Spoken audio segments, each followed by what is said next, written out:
I start with protection always. The reason I do is because I care about the outcomes, not if. When something goes wrong, a person makes $300,000, they have total assets saved is $700,000. But what we're doing is we want to make sure all of their assets are protected. Trent Fortner has spent 35 years training advisors to have conversations most financial professionals never learn to have. Today, he shows you the math that proves whole life insurance improved almost every single model. If that person is earning $300,000 a year, but 35 years old, they got about another 30 years of work. It's still short. $9 million is conservative. Extremely conservative. But in this policy, in year one, if I paid $14,162, how much cash value do I have in year one? You have zero. Zero. So 100% of that premium went to what? Cost of insurance. But in year 5 and thereafter, every year, the cash value increase in that year is more than the premium that I put in. Is there one in the marketplace that you can go buy that does that? No. Can you go buy a $4 million policy at 35 years old that's $641 a year? No. So this is the only way you can do it. Trent Fortner, welcome back to the show. Good morning. Thanks for having me. Our episode aired about a month ago. It has over 5,000 views, and the title is What I Learned About Life Insurance in 40 Years. I'll teach you in 86 minutes. We got lots of great feedback, and so I want to make sure that we can address some of the common questions. And then what I also want to be able to do is do almost like a 2.0 and look at case studies and actual real numbers using the Leap software. And the first question is, I think, a pretty good one, and I think it's around dividends. And it says, I'm pretty sure that using dividends outside a whole life policy makes the dividends taxable. I think you mentioned taking the dividends in straight cash, no matter what you use them for. But if you 1035 exchange some cash value into long-term care, there's no tax.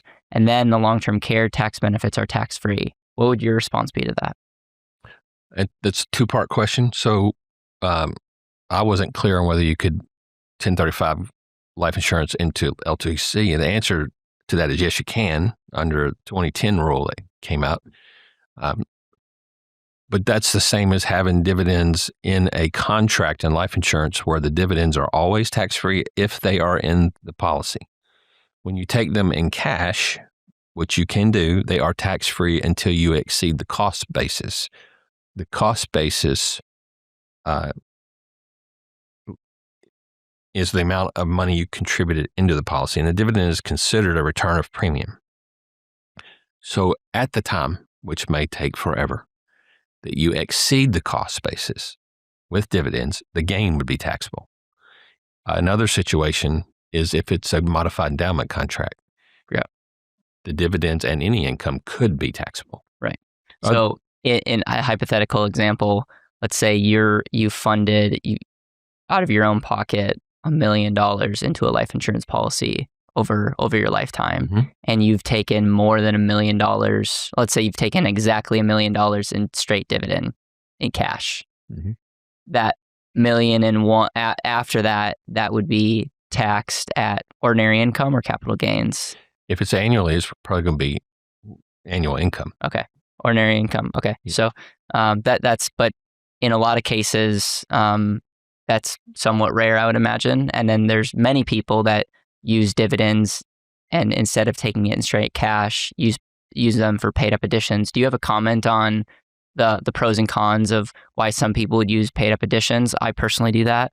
And then others swear by no, like take them in cash. Do you have a thoughts on when you should do what? Yeah, you had 2 or 3 points right there. Is some people do this and some people do that. And the reason is because people have different desires in their life. So if you are wanting to build your portfolio of death benefit for a while and you want to continue to build the death benefit and use dividends back in the policy, then that's a fantastic way to do it. And a lot of people do that early on if they haven't insured the human life value or the most that they would qualify for.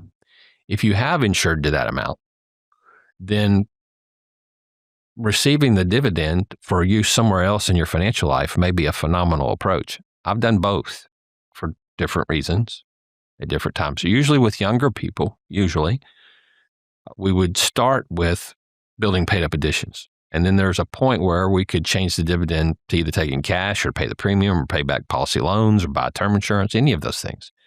But it's the flexibility of the contract is what's the power in that. Yeah, and you can change the dividend option year to year. So it's not like you have to decide the rest of your life on the dividend option. That's right. Most of the companies allow you to do that with an anniversary date. Yeah, cool. All right, next question. This question gets asked 100 different ways on many of our videos, so buckle up here. The next question is, You will also have less money in the whole life policy to start with due to cost of insurance and commissions, which must be calculated into the equation. Long term, the tax-free nature of the growth will outpace the alternatives as well as the benefits.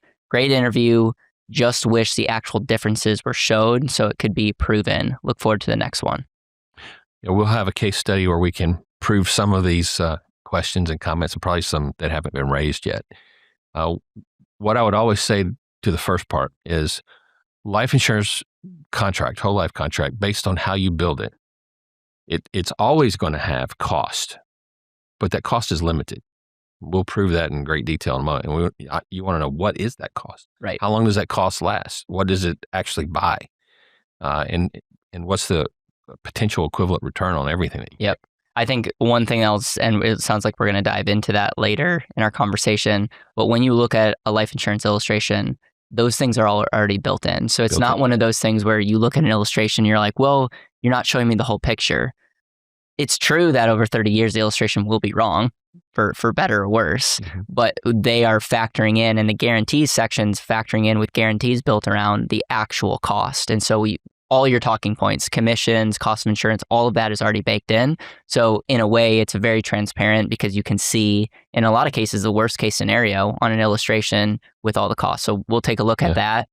And I think it's that for me, going through truth training and understanding like how illustrations and how life insurance is built, really powerful for my development. Yeah. I'd comment on one other thing. So when people are talking about costs, they say there are insurance costs, there's also administrative costs, and then they say, and commissions. I don't even know why that's a concern. It's built in here to begin with, but there is a cost in the contract to put the policy in place. There are commissions in general paid from the general fund of the insurance company by separate contract to those who refer the business or offer the business. And so to point directly at a commission as if it's a bad thing, I think is a very wrong approach. Yeah, if I'm looking at an illustration, one versus the other, and let's say it's the same company, I should care about the illustration and what it's doing for my family. It shouldn't be like, well, Trent's getting paid more on this one, which inherently makes it bad. At the end of the day, the illustration's the illustration. If the insurance company will pay whatever they want to pay, but it's not. It's like interconnected kind of, but once you see an illustration, it has really no bearing. It's no bearing. Yep. All right, next question. Enjoyed the discussion. The suggestion was made the whole life policy will save you in term policy premiums, but you would need many years of paying whole life premiums before you could even get close to the level of coverage in term policy. If you have a term policy to bridge the gap, whole life really doesn't save on term premiums. I don't think that's what we said.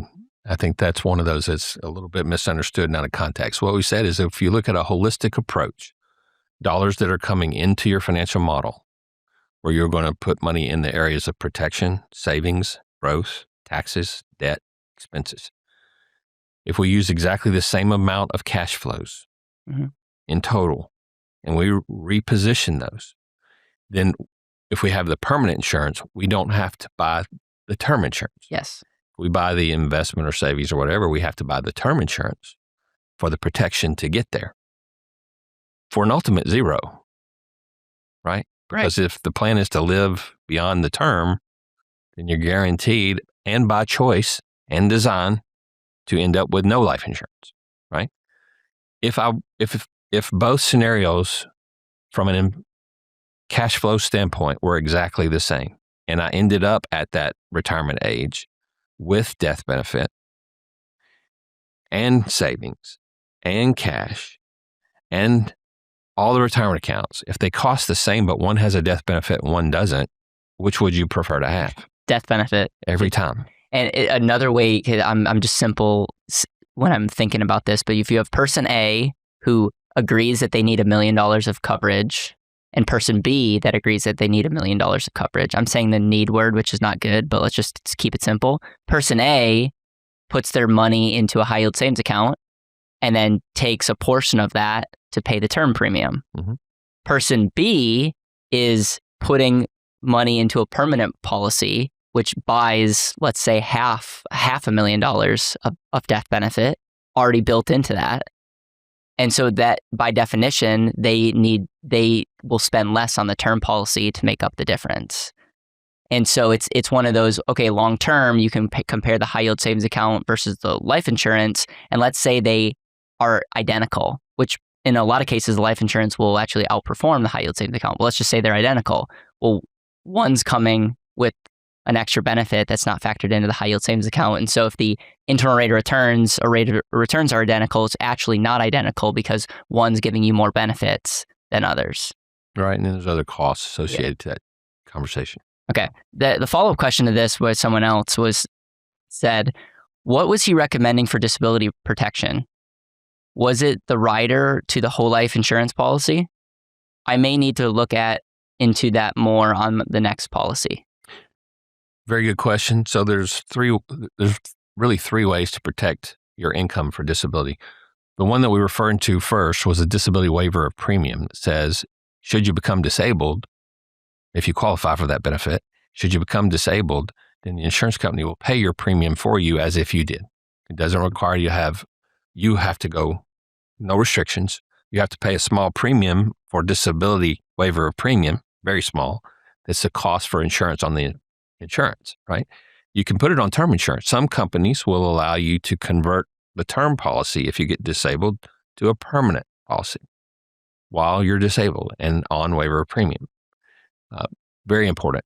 Other ways to create that, obviously disability income policy, that's an insurance issue, but also to have ongoing cash flow from other assets that could be dividends, rents, royalties, any of those things. Okay. Yeah. Three ways to get paid without you having to work. Mm-hmm. All right. Last question. Also, some objections and how Trent would handle. Like at the beginning when he asked, would there be any reason to take this back to your other guy? What if they say, maybe run it by my CPA or advisor, etc.? What does he then say? That's a good question too. So there's several ways to answer that question. So one, if we discovered that there are deficiencies, gaps, or costs because they were following the advice of that other professional, then I would have to ask, did they not tell you about this already? And is there a reason they didn't tell you? It can only be for one of two reasons. This is my experience. Reason number one is they haven't been trained to see what we have seen holistically that's accurate, not an opinion. Or number two, they're so busy or don't care enough about the outcome for the consumer, the client, to spend the time to tell them about it. So I just asked that client, which do you think it is? Neither answer is a good answer. Yeah. Right?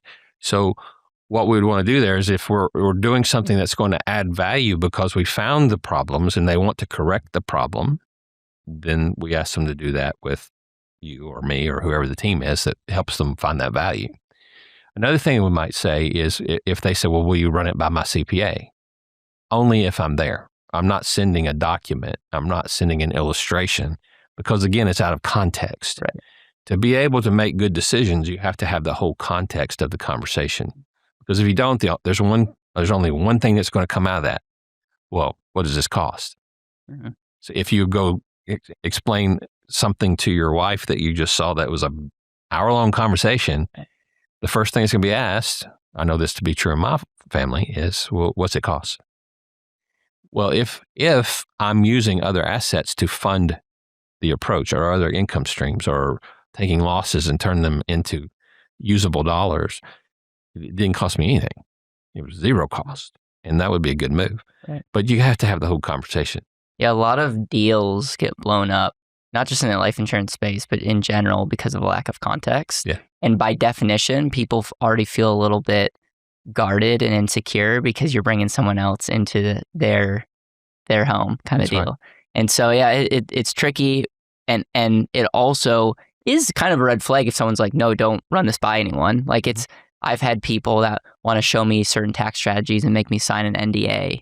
And that never sits well with me because I'm like, okay, why do I have to sign an NDA? So I think there's a balance for sure, mm-hmm. But you're totally right. I think it's a huge mistake to just say, oh yeah, we had this phenomenal conversation. Here's 50-page illustration and here's the plan, and then there's no context, and then the advisor or whoever they're talking to, the easy thing to do would be to shut it down because that's the safe way, and that's there's a lot more risk for them not to shut it down. And so if you understand that their incentive or default is going to be like say no, it also colors in the picture. Yeah, I would add two other things too. So if we're running it by their CPA, the question is, what does a CPA do for you?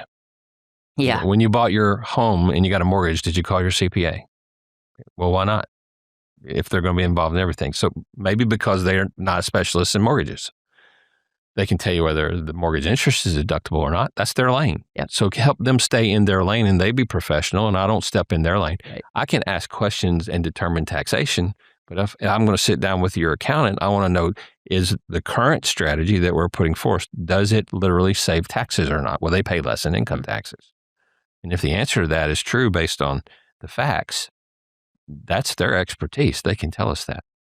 I don't want their personal opinion on whether they think something is expensive or not, or whether someone should do it because they wouldn't do it or not. That's irrelevant. What's relevant is, how does it impact that client? How does it improve them? And does it meet the scenarios of what the client said they wanted? Yeah, love it. All right, let's dive into the case studies / illustrations. And for those that are watching, Trent is going to be sharing his computer. And for those that are listening, we'll do our best to describe what's going on the computer screen. Well, I'm going to try to do a couple of things. I think one of the first places we should start before we go back to a case, and I'll show you the case scenario. We'll start there. We'll start with the LEAP model again. So I was raised on the LEAP model. I've also, and that's the LEAP system. Bob Castellone created that back in 1980 for himself. And I've been using it since 1993. I've used it to train a lot of advisors and accountants, attorneys, and stockbrokers and bankers. But I've used it in my own life. And I would not put something in front of someone that I haven't done myself. And I found this to be extremely valuable. So in this model, what we've got is Richie Rich and his wife, Amy Rich. We just happened to spell her name A-M-I as Am I Rich. But and they have Johnny and Susie as their kids. And what we've demonstrated on the model is how we would communicate with a client. We have their facts. And so this, to recap, this model is a picture of today's statements, numbers, policies, everything they have, all the debts they pay, how they pay it, the balances on that specific day. And it is the summation of all the best thinking they've had with all their team up to this point. What we've learned is items that are in the model work efficiently because we can find the best ways to position those for that client. Things that are outside the model typically don't work very efficiently, like the debt instruments. Maybe some people want to make extra debt payments, but to which one? Do they use a debt index? Are they figuring out ways to pay it down? And we don't necessarily see that in the model. We had to help design that and be involved. Cash flow instruments, being able to have a structure to be able to receive income before it's deployed into whether it's capital improvements or lifestyle. Getting that cash flow into the model is extremely important. And so this is what the model is very helpful with. So when we look at this particular program with this particular client, I think you can see it. I want to find ways that I can help improve them. The present plan is no projections into the future. It's not calculations into the future. It's a picture of today. And so when we do this, we want to find where are the gaps, where are the deficiencies. I'm just going to be real quick on a few things here to look at. So I start with protection always. And the reason I do is because I care about the outcomes. Right. I want them, when something goes wrong, not if, when something goes wrong, to know that this plan will continue to work as good or maybe even better than before. So you say you start with protection versus what could you start with if it wasn't protection? In an investment account or a tax or a debt. Right. We could go in there somewhere first. But if we fixed those things first and then they became disabled and the plan doesn't hold up, another example could be, okay, if we're looking at someone's home, where do you start? Are you starting on like kitchen renovation, yard, all these exciting things, or is the home insured? because you could work on all these things, kitchen, and house burns down and you got nothing. And so it would be pretty foolish for you not to have home insurance. And that's why most people do. And the same thing goes to when you're looking at someone's financial life. Robinhood's not built around protection. The sexy answer is people are looking at investing / gambling or doing the next exciting thing. And most people are walking around like their car and homes are uninsured, but they're not insuring their lives. Yeah, that's amazing to me, but that's true. There's a lot of people who get the minimum protection because they focus on the cost. I want to put as little into this as possible, thinking for some reason I would be excluded from having that accident. Well, none of us are excluded from the opportunity to have a problem. All of us will experience ups and downs in life. All of us are exposed to high risk just by getting out of bed every day. So what we look at here is we got to know, how do these pieces relate? So you mentioned auto insurance and homeowners insurance. What in the world does that have to do with wealth creation? It's got everything to do with wealth creation. If I don't have homeowners insurance and my home burns down, then I have to reach into my savings and investments to rebuild a house. Or I have to go get another mortgage, and I may not qualify for that mortgage because I had a mortgage on it already. And so what we have to do is protect future assets. So also from liability, what if we get sued? Yep. So you don't get do-overs when you get disabled. When you die, you might get a do-over if you have a car accident or you get sick, if you have ways to recover. And recovery takes time. So having protection around those would be a wise thing. You mentioned gambling a moment ago. Some of the people I know who are professional blackjack players, they're not really gamblers because they have a system. Yeah. But the rest of us are, because we don't have a system. They also buy insurance to limit their losses. Interesting. They buy gambling insurance? Yeah, you can do it right there on the board in blackjack. You can buy insurance. You can lose half as much based on certain circumstances happening. So that's a form of knowing how to play the game. This game board, this model that we use is, to me, a lot like Monopoly as well. Most people in life who don't know how to play the game are just going around the board, collecting their $200 and trying to stay out of jail. And that's really it. When you know how to play the game, then you know what the power of the pieces are. You know the open, you know how to close, you know how to win. But there's something that's real important. We didn't really talk about this last time, so I'm going to tell a story. And it's called It All Goes Back in the Box. And the story was told by a pastor in Alabama. I don't remember his name. But he's telling me about this kid who's every summer he would go live with his grandmother. I don't know why he had to go live with his grandmother this summer, but in the summers he spent the time at his grandmother's, and she would always play Monopoly with him. And she'd always win. As he's getting older, he's getting a little more macho. He wanted to win. There's this one summer, he said, I'm prepared to win. I'll do whatever it takes to win this summer. So they played Monopoly, a few days worth of Monopoly, and he wins. He finally wins. He's got all the pieces on the board. He stands up, he's dancing, he's pounding his chest. I win, I win, I win. Ha, ha, ha, I win. He's celebrating. She's letting him celebrate. She said, I got one more lesson for you. He said, what's that? She said, it all goes back in the box. Got real quiet. He looked at her and said, what do you mean? I won. I don't want to put it back in the box. I got all this stuff. She said, it all goes back in the box.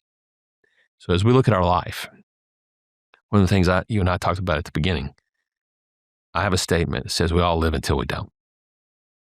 And one of the things that's very true about our life is it is all going to go back in the box. I'm leaving everything here when I leave this earth. Now, I can do things with documents. I can do things with protection that makes life better for those I leave behind, or charities I care about, or building the kingdom of God through the way we structure things and who we give to and how we continue to give beyond here. But it all goes back in the box. So we have to be great stewards of what we have for us and for those that we leave behind. And I don't think that's something I think that's a obligation and something that I feel is very important in my life. I can't force that on other people, but I'm always going to ask, how important is that to you, that your great grandkids know that they came from someone special like you? And so I get choked up talking about that story sometimes, but just remember it all, Yeah. it all goes back in the box. It's a great perspective. And when you're faced with your death, people tend to make different decisions, and most of those decisions tend to be more selfless and legacy based when you just understand that, hey, you're not going to last forever. Is it possible that the inputs on this earth could matter to the next generation, and in some cases a lot longer than the next generation? How old are you? I'm 30 years old. 30 years old. I'm 61 years old. And so one of the things that my wife and I are seeing all the time now, she brought this up to Brock, my son, on the phone yesterday. We're going to ball games, watching my youngest son play. Most of our friends are 60, 65, 55, that range. And they always ask, what do we do? What does Brock do? Those type things. And we talk to them about legacy planning, saving taxes and insurance and those things. He said, man, I sure wish I had insurance that's going to be there for the rest of my life. We bought that term stuff so that it was cheaper at the time. And now we don't have any. And now my health's not so good. And now it looks like I'm going to live longer, but quality of life not be as great because I didn't prepare as well. I wished I had done this sooner. We hear that over and over and over again. I get to now look with hindsight to say that, where others are your age are looking into the future about what can I do? What will I do? But until you have that end part right, to where you protect for the end part on this earth and then beyond, when those are right, then that gives you the permission to live now and to get more value from the things you accumulate. It's good. That's really good. Okay. So you look at their model and you start protection first. Yep. Start with protection first. On the particular model we're looking at now, we have I'm going to hit something here. I hope it's called a snapshot.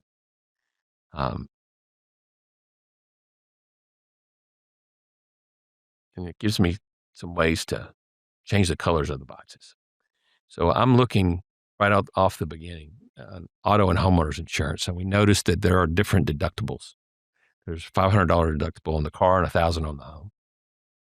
If they have money in savings, they literally could afford to lower their premium to pay a $500 claim on an auto accident. If they hadn't had any in the last 3 years, probably not likely in the next 3 years. So what if we raise the deductible on their auto insurance, which would lower their premium that they were required to pay, and then use the premium to buy personal umbrella liability coverage? So in the very first row of protection, opening conversation, we want to optimize protection, maximize protection, but with no additional expense. We better utilize the positioning of the total. So now that protects my assets better, that protects my income better. Can you think of any reason why you shouldn't do that? Better protection in some cases for cheaper. Sign me up. And if we can do that, then why shouldn't we use that same theory through the rest of the model? Great. Okay. And that's the concept of no additional expense, optimizing benefits and money supply at the same time. So then we would walk through, and I would just put a red warning button around the areas where I see deficiencies. So we might put a yellow around the auto just because they don't have enough liability protection based on their income and their assets. This person makes $300,000. They have total assets saved of $700,000, but there's a couple of things I didn't include in there that should be on there. But what we're doing is we want to make sure all of their assets are protected, all their income's protected. As we walk through a little further, this person's got group insurance, which is great, but $8,000 a month on a $25,000 income per month, because he earns $300,000, that's the max that the policy would pay. And it's also taxable because it's a group plan where the employer's paying for it. So if they do get receipt of that, the benefit of $8,000, which is phenomenal, they have something, comes in, but now it's going to be taxed as ordinary income because they didn't pay for any of it. The corporation did. A lot of people don't know about that. So we look for ways, answering that question you had earlier, how do we get the most that we can get for as long as we can get it covered with the least amount of cost, tax? So we might put a yellow around there. And then we look at their will and trust. They have a will, but we haven't read the will yet, so we don't know what's included. This particular person has term insurance, and at the time they bought this, they bought $1 million. They felt good about $1 million. This person is 35 years old, earns $300,000. It's barely 3 years worth of income replacement. Got 2 young kids. A wife who's right now a home manager, household manager. Not likely that the wife could step right in and start earning $300,000 a year. So when we asked the question earlier about the income you would like to have continue if you're disabled, the same thing would be true for economic life value for life insurance. So I would ask them that. I'd probably put a red button around it. How would you ask that question? I would say if you were to lose your income first from disability and you could never go back to work, how much of your current income would you want replaced and for how long? And probably almost all the answers are as much as I possibly can for as long as I possibly can. It's 100% the answer every time I've asked it. Someone schedule a meeting with Trent and kill the streak. Just mess with him. Okay, and then so you reference that when you then talk about life insurance, because dying is a little bit more sensitive than getting disabled because you're out of the picture. And so how then do you address it when you're talking? Do you talk to the wife or talk to the? I'm going to talk to both of them. It's interesting you just said that, though. It's a little more, dying is a little more sensitive than becoming disabled. You haven't lived with anyone disabled, have you? No. So disability is an ongoing claim forever. And it's not, you don't get to let it go. And you have to get more help. And it costs more. Death is a one-time event, but a long time of grief. But you may have some recovery time. So it's not really that sensitive. I'm going to talk to both of them. There is some selfishness involved. That's different because most people think, well, if I'm disabled, I need me taken care of. If I die, then I need other people taken care of. And some people say, well, why do I care? Well, that's not the people I want to work with. I want the people who care, who love someone. The only reason people buy life insurance really is because they love somebody else. There's lots of economic reasons, but it all gets down to I love and care for somebody else. So if that person is earning $300,000 a year, they're 35 years old. They got about another 30 years of work income replacement with no increases at all in their income, which is not probably real, right? I mean, that's $9 million. That sounds like a lot, but that's what's going to pass through your hands if you keep working and earning this type of income. Assuming no increase. No increase. Yeah. So it's still short. Yeah. It's 9 million's conservative. Extremely conservative. He has $1 million. Do you think that's a problem? Do you think that's something we should? That's a huge problem. Then we should probably do something about that. Yeah. And then immediately this person's going to agree with you, but in the back of his head, he's going to be like, $9 million sounds like a lot of money. It feels like it's going to cost a lot. So I would imagine that's whether they say it or not is probably where their mindset's going. Yeah. They are probably saying, well, what's that going to cost me? Yeah. And they may ask me that. And I'm going to say, I don't know yet. It depends on your underwriting because you'll have to go through a process to determine what you qualify for. Based on your health and your age, the amount of premium is determined by the insurance company on their experience of people that age and that health. And so that would be what the rating is. But we'll find out. There's no obligation to find out. If we find that out, then we'll look at whatever the top number is, and you can choose something between what you have and that. Yeah, it's good. And we do that based on the cash flow that's available. So I'm just going to touch on 2 other things, but I'll go through the rest of the model. But if you look at the left side of their model, this person is very typical. They got a mortgage. They have 2 vehicle loans. They have education loan. They have credit card loan. And they're paying about $5,000 a month for $700,000 worth of debt. The mortgage, they've been there for 4.5 years already because there's 5.5 years. So there's 308 months left. And so if I'm looking at their debt, I might ask this question. I might say, if we look at your debt, do you have any strong objection to seeing if there are ways to restructure your debt so you can save more money on the same cash flow so that you may have an opportunity to pay it off faster if you want?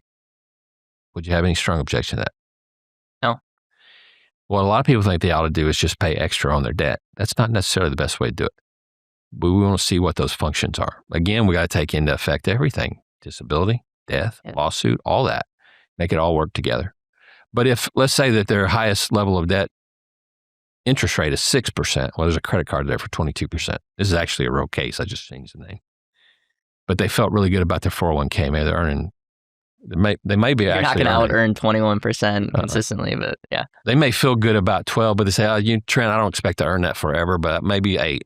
And well, if I'm losing 22 over here and I'm earning 8 over here that I don't even get to use for 30 years, I'm going backwards. Correct. Nobody sees that. In fact, maybe the reason they had to go borrow the money is because they didn't have it saved anywhere. Right.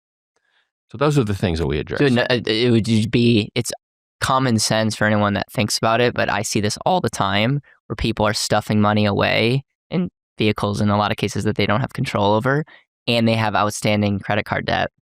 And you're going, like, even Warren Buffett was like, you would be crazy not to pay off that credit card because that's a guaranteed 21% return. And the greatest investor of all time is quoted for saying, I can't take that all day long. And so that and it sounds simple, but that's a good example of any type of inefficiency that might be obvious to some, but there's inefficiencies like that all over the place. That all over. When you don't have a model, you're looking at it singularly. But when you have a model, it's easy to spotlight how everything's interconnected, because you might think, for example, you could look at your 401k match and say, this is super efficient. Like, this is great. And yet you have $50,000 of credit card debt over here. My tone is going to change when I now see more information. Mm-hmm. And so that's what a model does, is it's able to get everything interconnected, and it's all relative based on what else is going on. Yeah. And I would say 2 other things when we're looking at the debt. It's not necessarily the rate of interest that they're paying or the interest rate, it's the cash flow they're paying out. Yeah. So if there's a way that we could improve their cash flow, so let's say this person has almost $5,000 a month going out. If we had the same debt structured a different way and we could take it down to $3,000 a month, then could we not keep the cash flow the same and save $2,000 and do something great with that? So a lot of people wait to save until they've paid off debt. Well, I'll do that after I pay this debt off. Debt gets replaced a lot. And it's not good debt, bad debt. It's a matter of how do you handle the cash flow. So we've got to look again holistically at all of this. And then this person does have a retirement plan, 529 plans. They have non-qualified money as well that they've started, where they're putting money in mutual funds for growth. And they have this home, a nice home, $550,000 with a mortgage of $400,000. They paid down some of the debt on it. That's where we'll end up going back to look for improvements. Okay, and I could have highlighted more things there, but when you sit down with someone, do you ask about their goals and their outcomes, or are you under the assumption that if you can show them a better way, it doesn't matter whether their goal is to solve hunger or to retire at 65? Like, you're helping them accomplish both of those by helping them be more efficient? Or do you spend a lot of time like, hey, I want to understand, what are your goals? Like, what does success look like? How do you run those fact finding? Hey, I want to interrupt this video real fast to tell you about our clarity call. We designed this clarity call for the entrepreneur, the high income earner, the person that wants more control, the person that is ultimately asking the question, how can I better my finances? And this clarity call is simple. We get clear about your situation, and then we try to answer the question, does integrating overfunded whole life insurance help you better your financial situation? Does it help you be more efficient? Does it help you better accomplish your goals? If the answer is yes, we'll actually show you how it does. We can walk you through those steps on what it would look like to getting permanent whole life insurance in your financial situation. If the answer is no, you'll have clarity on this is not the right fit for you. And so if you're someone that's been wondering, does the strategy work? We've designed the clarity call for you. No pressure, no fluff. We just, again, want to help you get real clear on, is the strategy a right fit? Make sure to click the link in the description or the pinned comment below. Let's get back to the video. I'm interested in knowing what it is they want to accomplish in life. And I have to tell a story here. So I told this yesterday. It's from a client of mine 22 years ago. Couple at that time, I was in my 40s, 22 years ago. Seems like 30s. And they were probably in their 50s. And when we sat down, they had done pretty well in life. But I said, what's something you really want to accomplish? She said, we really want to have this lake house. I said, well, which lake? She told me. I said, well, tell me a little bit about the house. She said, well, it's not a real fancy house. It's like 1,500 square feet, but it's got this beautiful deck across the back that overlooks the lake with rocking chairs on it and a swing. I said, well, why is that important to you? So our kids love to go to the lake, and we could just spend some time with our kids and our grandkids and the experiences and the conversations that we'll get to have. We didn't have that She said, we didn't have that when I was growing up. I didn't get to have all the conversations and stories from my parents and grandparents. She said, we want to create that. We want to create the memories and the experiences. I asked her a few more questions. I said, have you been to this house already? She said, yeah, we had to rent it before, but we'd like for it to be more permanent. And I said, well, why don't we go talk to the owner about buying that house? If we could find you the money within your model to make that work, is there any reason you have to wait to create those memories? I know she lit up, he lit up. They could not wait to be able to go to that house that they've already been in. If I had just said, oh, that's a great idea, and moved on, then the whole purpose of us getting together gets dismissed. So the next thing we have to do, Caleb, is find out, well, what's keeping that from happening right now? And do you have things in place that are literally going to prevent it from happening? Are you locked out of your money? When we ask those questions and people get motivated to take the action on the action now list to live the life that they want, they just need permission to be able to do it with the least amount of exposure to risk and loss. Yeah. And when they know they can do it, oh, they move fast. That's, for me, was one of the best stories I get to tell. A similar story of somebody adopted a child, but so powerful. Did they end up getting the house? Oh, yeah. We got the house within 2 months. Wow. We were able to restructure some debt. We were able to create rental income off a property that they were just hanging on to. There's lots of things we could do. So, but you have to be able to see it, right? That's another thing, reason I like the model. It's like we all have the puzzle pieces. We don't necessarily know what the picture looks like that we're building until you have the model. When you have the model, there's the picture, the box with the picture on it that you can go put all the pieces together. So now you know what game to play. I love it. We mentioned life insurance a moment ago. I think the next best conversation to have is to look at just a plain old boring whole life policy. Now, and I have some numbers that we can put in on some calculators that we'll look at. How do you create improvement? So let's look at first. And so just before we jump into that, so you have this conversation with clients and you're showing them inefficiencies. Then is the next question, where would you like to start? Or do you guide it to say, it's my belief that the greatest problem or thing that we should address is X? Or how do you normally take that conversation when you're sitting across? Like, I got $1 million, I should have 9 or more. I'm inefficient on my property and casualty. I'm funding investments over here, but I have credit card debt. Mm-hmm. Like, how do you decide where to start, or you let them decide? Here's exactly how I do this. So that's a great question. And I think this is a difference between advisors who help their clients get results and advisors who are trying to sell products. So we rushed through the model just a second ago because of time here. But what I would do is I would ask them to build what's called an action now list. Said that a couple times. And what action now is if we identify that there's a problem or deficiency or something that you really want to improve, I want you to put it on this list. And we'll go through that. So you mentioned some of those. We looked at increasing deductible to lower the premium so we can buy more protection. Liability, that's one. Let's put that on the list. There was another one. How do we create more protection around disability income? They'll write down that question of something they wanted to find out what do we qualify for in life insurance for human life value. They put that down. So we may build, 6, 7, 10 different items that are on the action now list. Well, when I look at it, before I show any solution to anything, I'm going to say, Caleb, on this list, which one do you think we should work on first? And that's where we go first. Now, if we go and we can we do one strategy that solves 4 or 5 problems on that list, well, that's a home run. Right. So, but if I come in with the agenda, I want you to do this life insurance. This is what I want. And this is why I think you need it. That's all my opinion. Mm-hmm. These plans work a whole lot better when the consumer wants the outcome. Yeah. What if the consumer says, I want to work on this, and it's the hardest thing on the list that's going to take the most amount of time, and that there's another strategy that could knock out 5 with maybe a fraction of the input? Do you hear them, and then do you push back, or not push back, but you say, okay, I think that's great, but here's why I think we should go with this? Or do you just say, yes, Mr. Consumer, let's start with that? I would say I think that's a great option to study.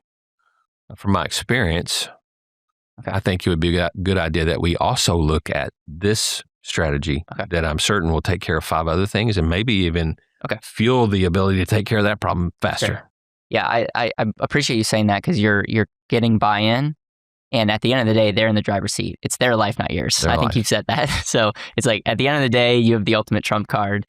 You do you. But that's one of the reasons why I'm talking to you is, hey, if I knew everything that you know, I would be talking to you, not you talking to me. So I think that's great, because in the past, there have been people that I've interacted with that are almost like laissez-faire. Oh, you tell me what to do. And it's like, and sometimes people are like, why am I in this meeting? Like, aren't you, like, don't you know, are you supposed to know what you're talking about? So I think it's a really appropriate, you're guiding them, you're facilitating, they need to have buy-in throughout the time. And that's one thing I took away from our first conversation is you're constantly getting buy-in, whether you articulate it or not, the way that you ask questions to get buy-in. And if the questions, if they answer them in a way that channels, hey, there's no buy-in, you address that. You don't just continue to move forward. I think that's what a lot of people miss is they might get buy-in right here, but then they're over here and they assume that this goodwill is going to last the entire process. And it's like, no. So I've said a lot of words, but I appreciate how you go about it. And I want us to go into what you wanted to go through next. I just think it's important. Thank you. I need to address one other thing there. So this business of the financial world, from the advisor standpoint, does need more leaders. That doesn't mean telling people what to do. That means leading people to discover that they have problems to solve. Don't let it just, if they say, well, what would you do? I say, I can give you what I would do, but my life has no bearing on what you're going to do. Right. So we need to know what's important to you and why. Well said. The problem is, in this world, we take a lot of advice from people who have no impact in your life, in my life. And why would we take advice from someone who's not living my life to do what is important to me? They have no skin in the game. No skin in the game. So that's why it's important that we help lead them to where they want to go, not where we want to take them. Love it.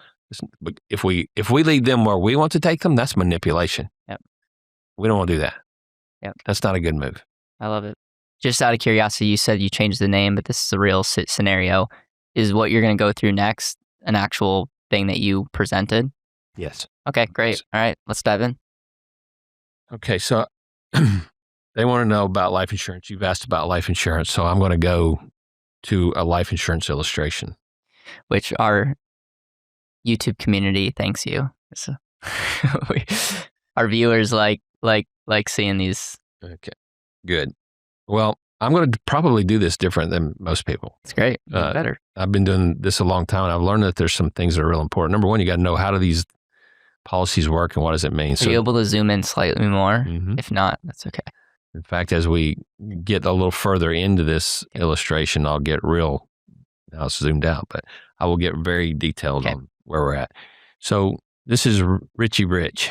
That's the name change. And I said Perma Rich because we're looking at a permanent policy here. And this happens to be with Penn Mutual. I'm going to first say that all whole life policies, basic chassis works the same. And from my experience of 40 years, the company that says they're number one and the one that's number 30, there's probably a 1/4 point difference in their returns on cash value and their death benefit. They may throw more bells and whistles in. There may be more flexibilities in one company than another. There may be certain years where a number looks a little different, but they all work exactly the same. They're by contract. Whole life insurance is the oldest form of life insurance there is. So I don't get my opinion involved in this at all. Okay. So I only want to deal with the facts. So here's a few facts. This person we found out, had a good top rating, Preferred Plus, non-tobacco, and we're looking at a $1 million face amount. There we go. $1 million face amount of this policy. We also added 2 things. One was called disability waiver of premium. And that's a contractual guarantee that if they are disabled for 6 months or longer prior to age 60, that Penn Mutual in this case will pay the premiums remaining until a paid up policy of beyond age 60 can be achieved, as if you paid for it. And there's different definitions on whether it's own occupation and for how long and those things. But none of their investment accounts have that. None of their savings accounts have that. Yeah, it's unbelievable. If something happens to you, they're going to fund this policy till a certain 65. If your 401k administrator came to you or your bank and said, hey, we like you so much and we appreciate the money you're putting into our bank, into our investment, and if you can't do it because you're disabled and can't work, we're going to take over this for you, but you get to keep all the privileges and benefits. Yeah. There would be lines around the banks for miles for people to come get that. Insurance companies are the only one that do that. And not all insurance companies and not on all products, but on this type of product they do. The other thing that we added is how we're using the dividends. That's a non-guaranteed portion of this policy. So I want to do two things. I'm going to ask you to help me with a little math in just a second, okay? Uh-oh. Okay. It'll be easy math. And I know you can do hard math too. So what we want to first look at is what is the cost of this policy? How does it operate? What do you get when you do this? So and this is all built just on the basis part. There's no PUAs. No upfront PUAs. And I show everybody this first. Yep. Where they end up is based on what it is they want to accomplish. And I don't care. Yep. By the way, I got to restate, I'm not an insurance agent selling policies to people any longer, but I've done it for 37 years now where I've worked with clients. I sold for years and years and years. Now I help other people know how to do this. I can still do the meetings with the client, with the advisor. I do a lot of those every week. And this is exactly how I talk to the consumer, the client. When you buy a whole life policy, there's three things that are guaranteed. There is a guaranteed fixed premium. And in this example, for a 35-year-old Preferred Plus, the premium is $14,162 annually for the $1 million initial face amount. Now, you can pay premiums monthly, and if you do, the total annual premium will be a little more because there's an internal finance charge to do that because they're loaning you the money up front to pay the premium while you pay it monthly. So they would be a little internal charge. That impacts cash value just a little. So paying an annual premium is typically better if you can do it. The downside to having them pay an annual premium is when the premiums due, they have to sometimes think about, why am I doing this again? This is a big check. Yeah, I've written checks for over $1 million into premiums over my lifetime. And even knowing why I do those things and excited about it, I would sometimes say, no, that's a big check. I got to really think about this. So knowing the purposes is real important. There's also a guaranteed cash value column that is similar to savings at a bank because it is money that is yours. It's accumulating. It's accumulating at an interest rate after the cost of insurance. And there's a guaranteed rate in there. And somewhere it's going to say what that company is paying. Right now it's probably between 1.5% and 3%. Depends on the company. I've seen it as high as 5%. I've seen it as low as 1%. So it depends on the company and the time. There is also a component called the death benefit, and that is the original face amount. The original face amount in this one is the $1 million, so it's guaranteed not to go below that $1 million. Now, the guaranteed cash value says if this company does not perform a profit and does not pay dividends, that you can count on the schedule of the guaranteed column of cash and the way they predict it will grow. Because they're setting aside in a general fund the money to do this, and they're doing it through reserves. And that's highly regulated. It's extremely safe. You can count on those numbers. I like to flaunt the guarantees. I don't know where I have guarantees in anything else. There's very few products that have guarantees. Don't have it in the investment world. There used to be something called a guaranteed insurance contract, a guaranteed investment contract. There's not many of those left anymore. In Canada, I think they still have some, and the advisors say those are GICs, and that's what that means, guaranteed investment contract. There's a certain rate that they'll pay for a certain period of time. Huh. Some insurance companies like Penn Mutual have something similar to that called a premium deposit fund, where they will guarantee a rate of return for up to 10 years for the purpose of paying your premiums. But what actually happens could be different. You could use it for something else, but it's not a checking account. It's also guaranteed that the cash value will increase over time. There's a non-guaranteed part, and that's called a dividend. A dividend, as you asked me early on, are they taxable or not? What can they be used for? A dividend is considered and protected by the tax code as a return of premium. That's why they're considered tax-free. You have lots of options on how you can use dividend. Here, what we're doing is we're saying this dividend stays within the policy and it's buying little paid up policies as we go. We can change that on policy anniversary dates. You can take it in cash.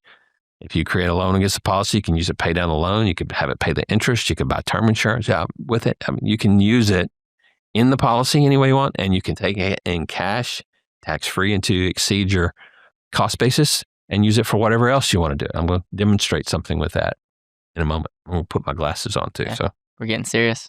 yeah, this is getting serious. Like that. Got my magnet there. What we're going to look at now, this is where we're going to need some math, because as this policy illustrates, if we go over to the column that says increase in total cash value, it's on the far right of the illustration, you'll notice a couple of things. In the first few years, and this seems to be what people complain about that don't know much about the policies yet. So there's no cash value in the early years. Depends on the company, depends on your health rating, and depends on the type of policy you buy. You can buy limited pay policies where cash value shows up sooner, but is maybe more because you got a compacted period of time to pay premiums. It could be that you build cash early on through paid up addition, so you want something available in year one, month one, day one. This one, and this is the way I bought most of my policies, I could afford to be patient because I knew my money was in my model someplace else. And when you know where it's at, it's easier to move and make better decisions on it. But in this policy, in year one, if I paid $14,162, how much cash value do I have in year one? You have zero. Zero. So 100% of that premium went to what? To the base. Cost of insurance. Cost of insurance. That's right. All of it. And the cost of insurance, the way I term that, is every cost. Yeah, all the costs. That every administration costs, whether there's commissions that come out or not. They didn't come out of here. They came out of the general fund. It's already included in the pricing. Right.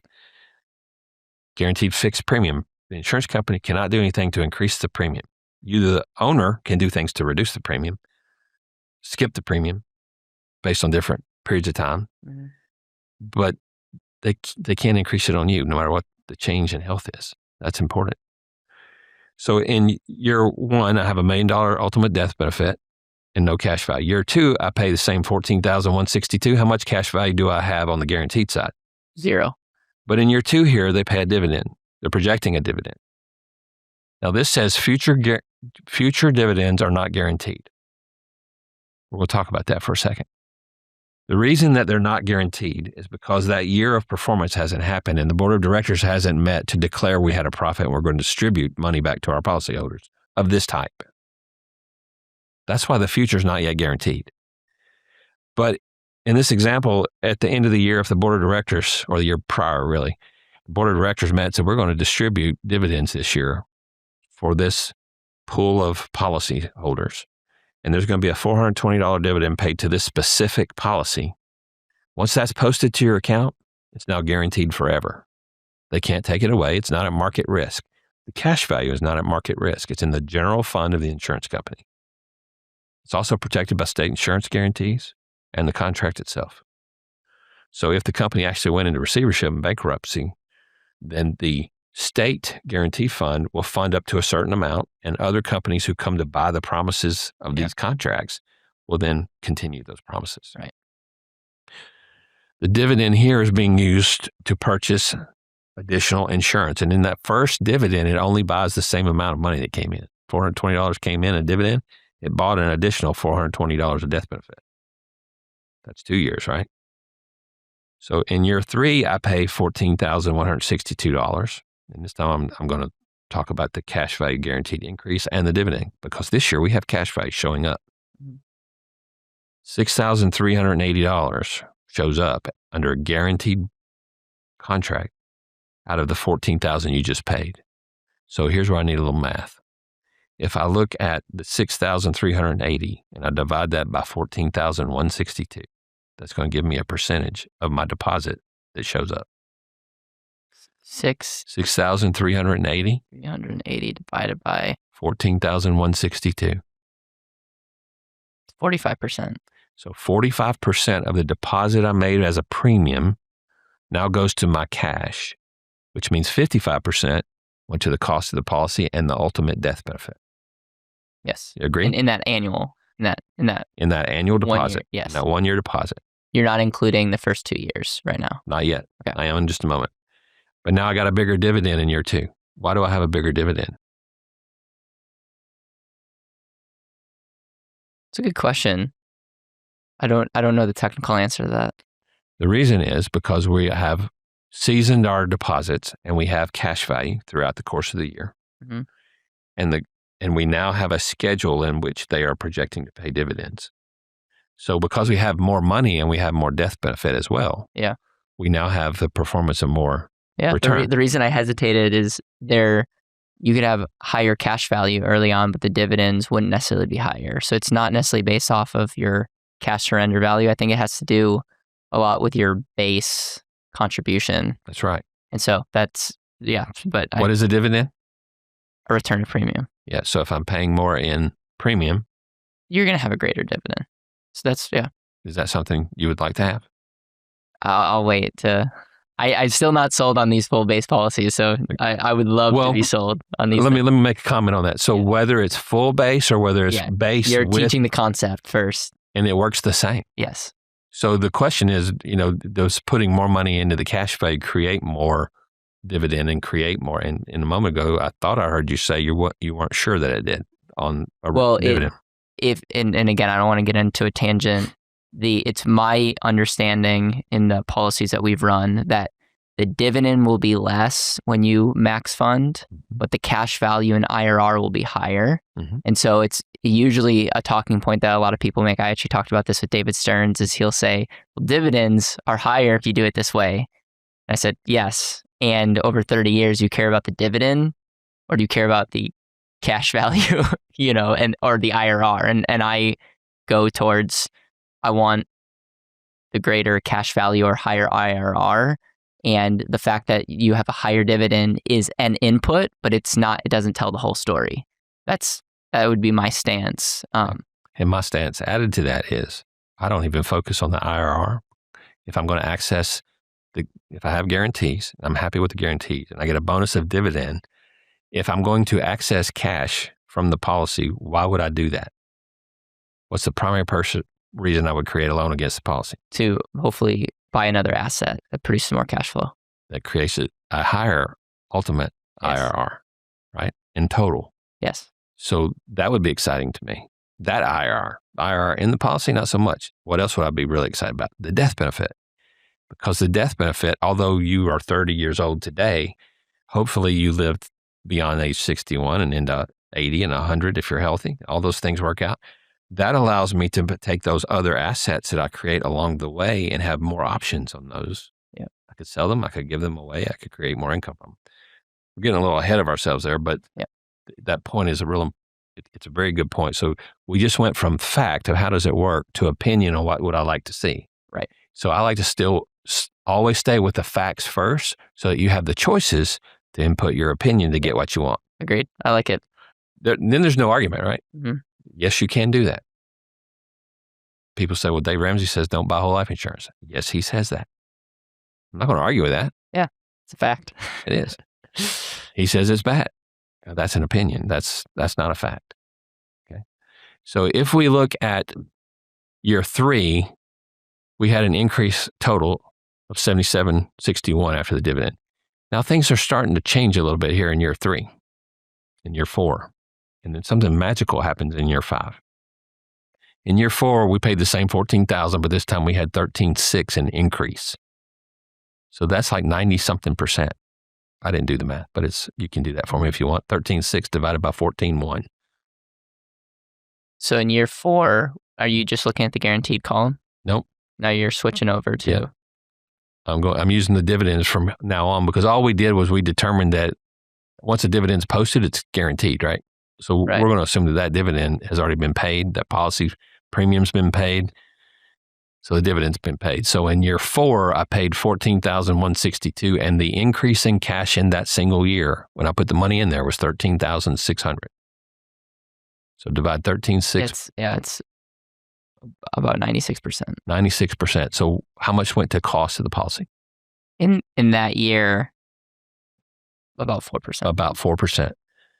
So in years 1 through 4, I have absorbed all of the cost, or almost all the cost of the policy for the rest of my life. Yeah.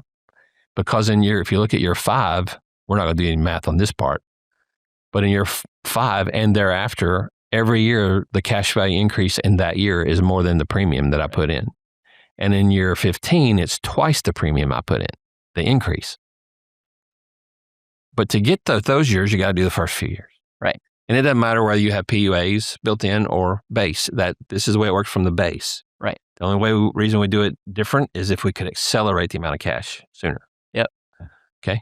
But now I want to know what's the ultimate cost. So on this person was preferred plus, which means they expect them to live longer than the average. So the average is about age 83. If they live to age 90, then this death benefit at age 90, I got to go out 55 years. So here's what we're about to do. We're about to determine what was the cost of this policy to get a $4.2 million death benefit at age 90 that after year 4 had no more cost of insurance being taken from my premiums. So I've got to determine what is that cost. My prediction, without looking at the numbers, is 0. There's going to be some cost, and then we're going to average it over the whole 55 years, and then we're going to compare that to term insurance. Okay. All right. Let's do it. This is called unbundling the product. Okay. You can do this with every company. And the only reason I said 0 is your definition is after year 4, it quote unquote doesn't have a cost. Yep. Of course, there's cost that's getting factored in, but I took what you said is the policy's absorbing that, and when you're able to put $1 and your policy's increasing by more than $1, do you care if there's cost? Because the death benefit is this side product of, like, I get to put $1 in, I get more than $1 and the death benefit. So That's why if we look out over 55 years, I would imagine that the cash value is going to be greater than what you put in. Oh, substantially more. And so as a result, with using that same logic, you could say that $4.2 million isn't costing you anything because I'm just making up numbers. You put in $1 million, you have $1.5 million and $4.2 million death benefit. Yeah, I'm going to describe it just a little bit differently, and we'll do it with the math here. So I like the way you describe that. So let's go back in those first 4 years, because that's where we absorbed all the cost, right? Yes. So if I take $14,162 and multiply that by 4, it's going to tell me how many premiums I've paid in years 1 through 4. Yep. It's going to be around 64? 14,162. 2830 times 4. It's going to be $56,648. Write that down. $56,648. Okay. Now, how much cash do I have in the policy in cash value at the end of year 4? What column are we looking at? Total cash value, third one from the right.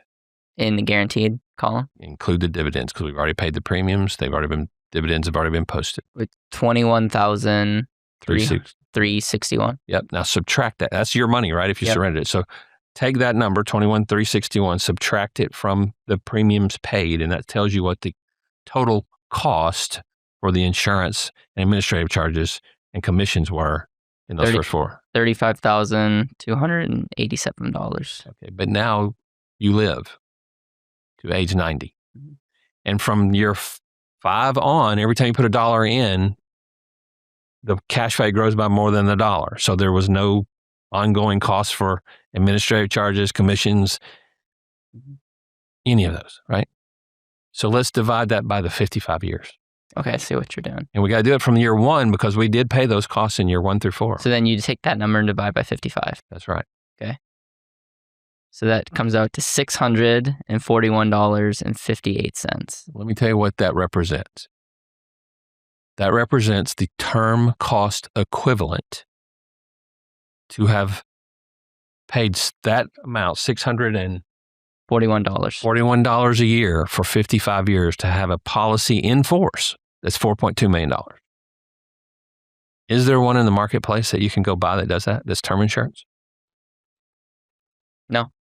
Can you go buy a $4 million policy at 35 years old, that's $641 a year that's guaranteed to be in place at age 90.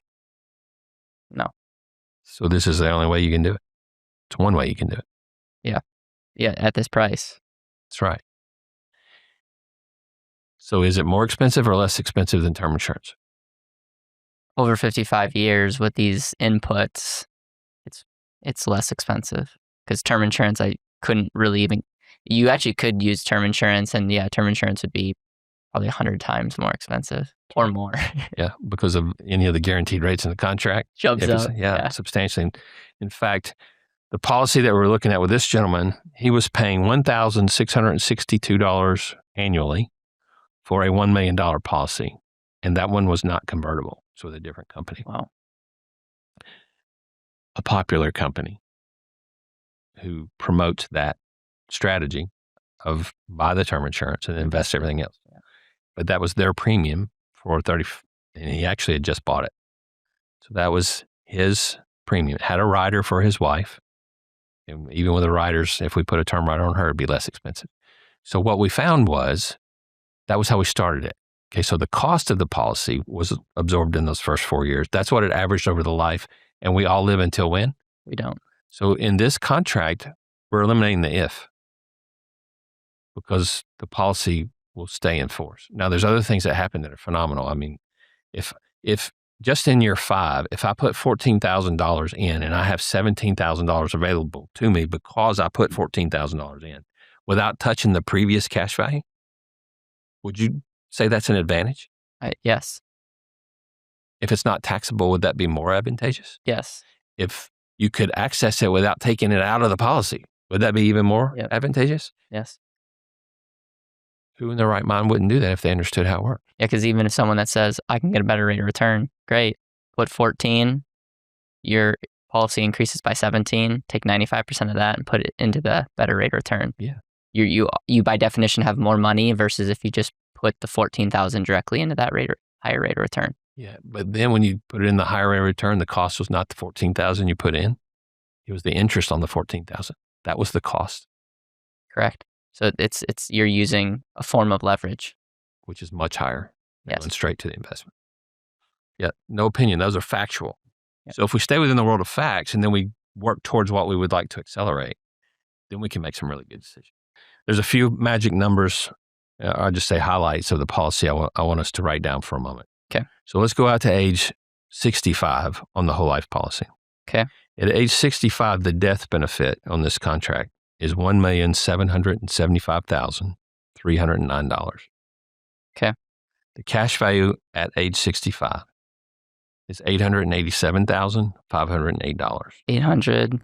$887,508. Okay. Along the way, if that person had been disabled, this would still be in place. Correct. So we had disability waiver premium.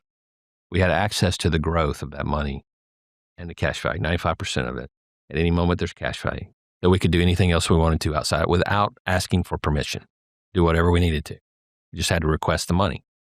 Yeah. You're not approved on whether you're going to get a loan or not. You get it. It's guaranteed access. The money would stay in the contract with a lien against it. Yes. So you could have it to work in more than one place. If I put the money here, do I pay any taxes someplace else? No. Okay, so now what I want to do, and there's one other thing that's real important here.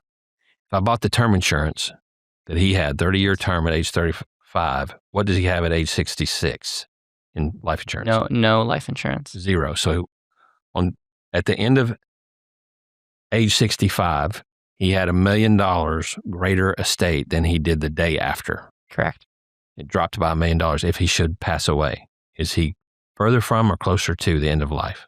He's closer to the end of life. And he's hopefully built other assets that he could take income from, but because that $1 million contract goes away, that's not there, he doesn't have permission to use the other $1 million principal balance. It's got to provide other resources. So let's go. If I'd paid the $1,662 as term insurance for this client that he has right now for $1 million that expires 30 years from now, and if I put this is what he was doing, $12,500 a year in a mutual fund portfolio outside of a retirement plan. He also had a retirement plan. This is outside the policy, outside the retirement plan. $12,500. He was going straight in it when I met him. He said he felt comfortable earning 8%. Okay. Historical returns averaged more, but it had market volatility. He said, I get there's market volatility, but let's just use 8%. It's his number. Yep. I'm not going to argue with him. I said, do you want to include any down years? He said, no, that's my conservative part. We'll just average 8 and we'll get 8. So we did that. We ran the numbers on the 8. Now, this is what's on my screen right now. We put in $12,500 a year. He paid a 1% management fee on that money because it's a mutual fund portfolio. Yep. He also had those term costs outside of the investment, and he had taxes to pay as he went. Some of it's capital gains tax that's contributed every year when they turn over the portfolio, whether the values are going up or down. Yep. It's just part of owning it. Management fees, part of owning it. There's unrealized gains that get realized once you sell shares later in life. You have to pay something to get your money. We ran this out for 30 years. If we had done two things. One, if we paid the taxes from our checking account, not from here, this account value would grow to $1,244,000 net of his fees, but we still had to pay in taxes and opportunity costs another $470,000. That's what it costs us to pay taxes from our checking account. We also had to pay term insurance. The term insurance premiums by themselves totaled $36,564. But had we been able to keep them here, that'd have been $139,218 we had, but because we had to spend it for an ultimate zero, it cost us that. But how long does that cost us? That's to age 65. If we canceled we canceled the premium, but we lived to his life expectancy of age 90, then that $139,000 gross was something much bigger because he hadn't recovered it yet. And he also lost the death benefit, which means he doesn't get to spend principal and interest $1 million from other assets. So when I ran these costs of the two, I'm going to say again, we're not comparing life insurance by itself to an investment account by itself. Those are not apples to apples. But in this decision of context on how things worked, he ended up with I'll write this down, this is where the comparison is. He ended up with $1,244,000 and some change in the portfolio. He spent, outside of that, another $470,441 in taxes, and those taxes at 6% opportunity cost of money. Okay, so you're pretty much taking what his taxes net cost plus what it would have grown to if he didn't have to pay those taxes. Yeah, and that's net of his 8% rate. Okay. I'll use 6% on that. And then also he paid $139,278 in term premiums and opportunity costs on that. If we had just swapped and put the same dollars, the $14,162 total of the term premium and the investment account, and put it in that same whole life contract, plain old boring, all base I just showed you, these are the numbers he ended up with. He had $887,508 in cash value. Yep. But now, because we did not have to pay for the taxes, that money's still in our checking account. Okay. Because it's in our checking account, we had now an option to earn 6% on it, which means we literally could recover and turn into real money, $470,441 that we gave to taxes and opportunity costs. So so you're taking the example, in the investment example, you paid the taxes out of a checking account, not out of the investment. Yeah, do the same thing here. And so now you're assuming if you didn't have to do that, you're adding in the $477,000 plus that was lost in the investment side, and you're adding that back into the... Wasn't lost in the investment side because I didn't take it out of the investment. I took it out of my checking account. Right, and it cost me. I should have been clear. That was the investment scenario model. Okay. Yeah. Okay. Continue. I'm going to add these numbers up. I added them up. It was $1,357,949 versus $1,244,000. Yep. The other thing that's there is I have an estate value now of $1,007,000 at age 65 on the death benefit. Mm-hmm. What did I have on the other? Zero. They cost the same. Yeah. One's guaranteed if I get disabled, if I get sued, I can have access to it without liquidating. I could create multiple assets because of the life insurance cash values, have it all restored back in my policy with no loans. I'm not likely to do that from my investment account because my investment account should be efficient enough to have its best return the whole time. I wouldn't really take it out of there to go someplace else because it costs me something to do that greater than where it's at. And it's risky. I don't have control over timing. The life insurance in that example gives more opportunity, more guarantee, more access, more control, more flexibility, and obviously more protection. Yeah. And I know you said this, but I just want to highlight it. A lot more safe than assuming 8% no down years. Now, yes, could some years he make greater than 8%? Sure, but we're also having to assume the 477,000 plus is also using that same assumption. So there's some of these things that we're assuming, but we're kind of hedging on both sides. And yeah, that's a very interesting breakdown. Taking something that's we're not like engineering life insurance to blow your socks off. It's like a base, plain vanilla, whole life from a great company. And you look out at age 65 in this example, using some assumptions, you're getting a greater outcome in a safer world with a greater legacy. With certainty. Yeah. And that's just to retirement. The longer you live, the better this gets. Yeah. Because it creates more opportunity for your other assets as well. And if you're going to leave something to your kids, would you rather leave them something that's going to cause them to have to pay more income tax, or to leave something that give them something that relieves them from income? Of course. Death benefit does that. Of course. Question for you.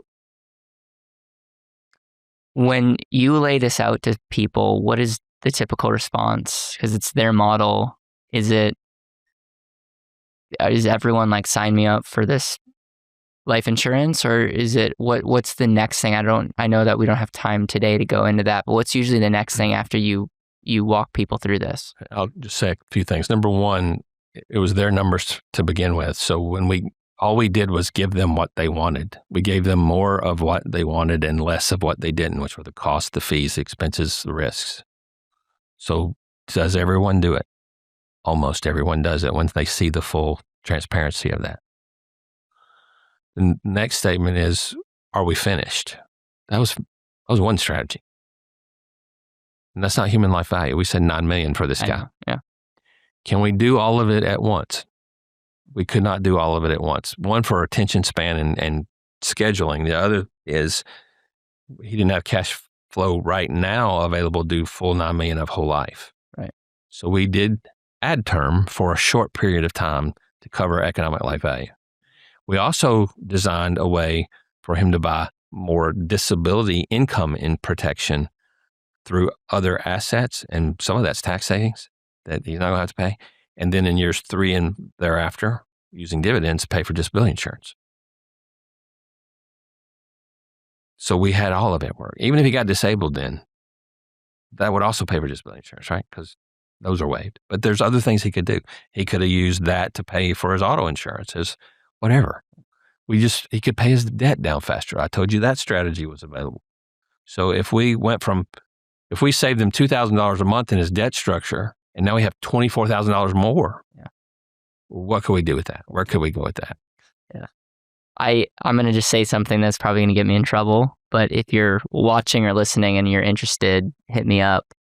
You know how there's like Robert Kiyosaki has his cash flow game, and there's Monopoly and other things. How cool would it be to create a game where you're doing like financial planning, and then based on dice rolls and probabilities, it's like, oh, you got disabled. Oh, you lost your job. Oh, you got a hospital bill that's big, or hey, you won the lottery. Like that would be like a crazy probability kind of deal. But you get what I'm trying to say is you're taking these things and like you're gamifying, and because it's easier for us to talk about this because it's not our numbers. So we can be very unemotional and just be of course this makes sense, but it's so, and I know this is nothing new, but very few people do not have models, and their default is not to think about probabilities and a bunch of scenarios. A lot of times we're thinking about best case scenario, or in some cases worst case scenario, and we don't see all the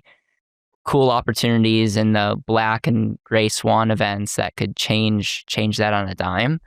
And great financial planning and great financial coaching is helping you be able to withstand as many of these events as possible in the most efficient way.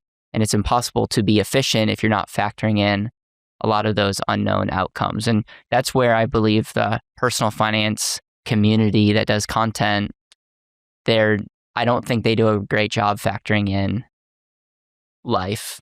I think they do a great job factoring in how certain things work in a perfect scenario. But when you start factoring in lawsuits and disabilities and premature death and volatility, you look at your financial plan or lack of a financial plan, and it's a fraction. And I think the statistics show like that people have a fraction to what they should. Yeah, no doubt about it. And I would add one other thing is that I'll probably add a whole lot of other things, but we just don't have time. But one is that this is not a stick with this 30-year plan. This is going to solve everything for the next 30 years because life is going to change. Things are going to go wrong. Rates are going to get better. Rates are going to get worse. Taxes go up. Taxes go down. Life events happen. So what we're really looking at is probably the most efficient one is 31-year plans instead of one 30-year plan. Yeah. But to do that efficiently, you have to have flexibility, liquidity, and control. If you don't have those, it won't work. So I appreciate you bringing that out. And that game we're talking about, that game of life, the only way to win the game is to know how to play. Mm-hmm. And if you don't know how to play, then you got to play with someone who does. Yeah. I just think it'd be fun to have high schoolers planning and be like, okay, I want to hedge my risk here, and maybe like the outcome is like the legacy. Like you maybe figure out an outcome of like, I want to pass on the most amount of money. Or you almost like pick an outcome, and then the whole game is you planning to best accomplish that. But then you roll dice or you do something with the board that creates life, and it helps people think through that. Trent, thank you. Hit me up if you want to help create a game like that. Can I add one thing? Yes. I'm going to give a shameless plug on something. Please do. So I know there's another event going on at the same time, but I have an event on April 29th and 30th in Nashville to coach advisors on how to do specifically what we talked about today and a lot more. Yes. And we only have 50 seats, and I've sold 25 of them as of yesterday, I think, or this morning. So we got 20, 30 seats left. If someone would like to go to that, reach out to me or through Perfect. you, and we'll make sure they get there. And depending on when you're watching this, because people might be watching this after the fact, we'll make sure that the link, or we'll have Trent's email as a call to action. If you are interested in getting plugged into his world and going to a future event, make sure to hit him up no matter when you're listening or watching this. Thank you.